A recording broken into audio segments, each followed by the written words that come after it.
مثلا بما انها ضربه صراحه يعني الشاب الايطالي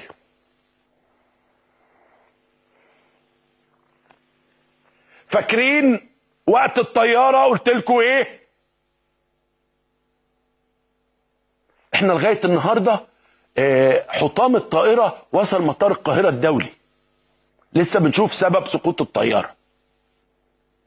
البوليس الطلياني قال ان جهاز الامن المصري هو ده النهارده وامبارح هو اللي قتل الشاب، وعندهم شهود وعندهم كاميرات مصوره.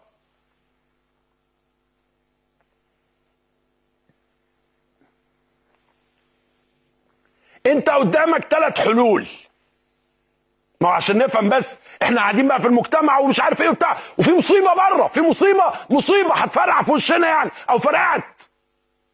انت بقى عندك موضوع كل يوم على الشاب الايطالي ده، يا في الواشنطن بوست يا في نيويورك تايمز. كان عندك وكيله وزاره الخارجيه الامريكيه الانسان هنا في الجامعه الامريكيه، وقالت ان ده مجتمع بيقتل الناس هنا في مصر. قدامك 3 حلول.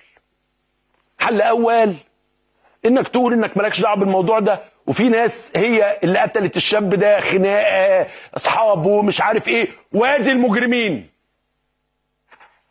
اهم الواد ده والواد ده هم اللي قتلوا الواد. ده حل اول.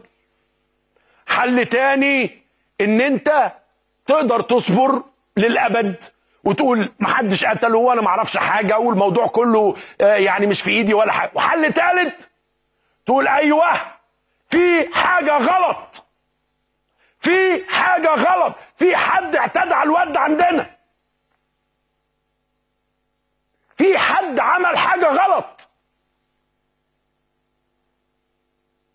يا جماعه مش هينفع الكلام ده. انتوا ليه دايما عندنا احساس ان احنا المصريين غير اي حد والمجتمع غير اي حد؟ وبرضه من هنا من مصر محدش بيرد.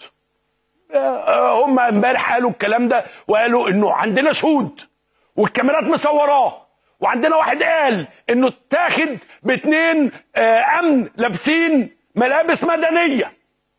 طب انت قاعد مستني ايه بقى؟ حضرتك مستني ايه؟ هعرف منين ده غلط ولا صح؟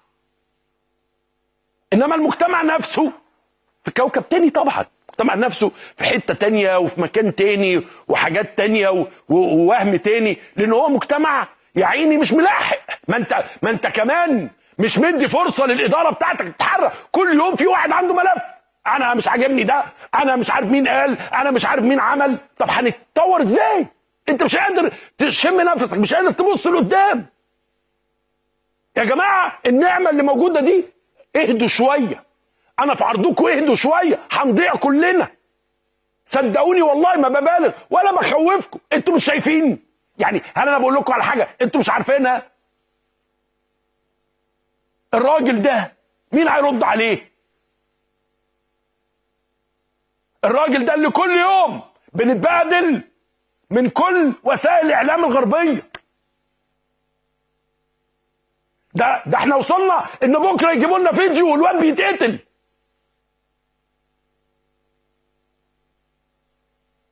ما ينفعش.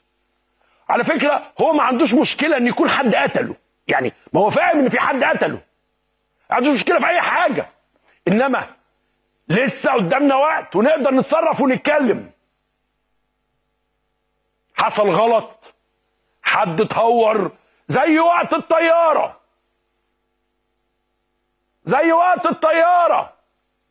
نفس الشيء حصل وقت الطياره برضه. لغايه النهارده تسالهم في مصر يقول لك الطياره ما نعرفش فيها حاجه والله بصراحه، ويعني ادينا ربنا يسهل ايه؟ ده خلاص، ده الموضوع ده انتهى عندهم. انتوا عارفين الموضوع ده هيتصعد لغايه فين؟ الشاب الايطالي ده. فطبعا الجنازه كانت بست في كل حته في العالم وبتاع، وانت شكلك انك بتقتل الناس. طب ده يعني هل ده مثلا شيء ما بيتحلش؟ لا بيتحل. لا انت بترد ولا بتعلن ولا بتنفي ولا اي حاجه. انت قلت ايه؟ قلت احنا ما نعملش حاجه زي كده طب انت لغايه النهارده فين التقرير بتاعك؟ طب انت النهارده عندك ايه؟ انت رايح بخطى. انا ببشرك، لو المجتمع ده ما ابتداش يلم نفسه، المجتمع ده ما ابتداش يبص على اولوياته، المجتمع ده لو ما ابتداش حد يشاور له احنا رايحين فين، احنا كلنا وي ار ان ديب شيت، وي ار ان ديب شيت.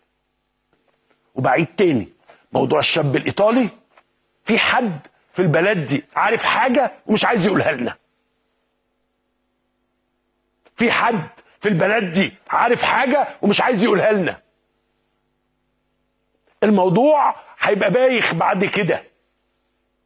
ارجوكم، اتوسل اليكم، اللي يعرف حاجه يقولها، لانه ابتدت التفاصيل تبقى بايخه. ابقوا معنا.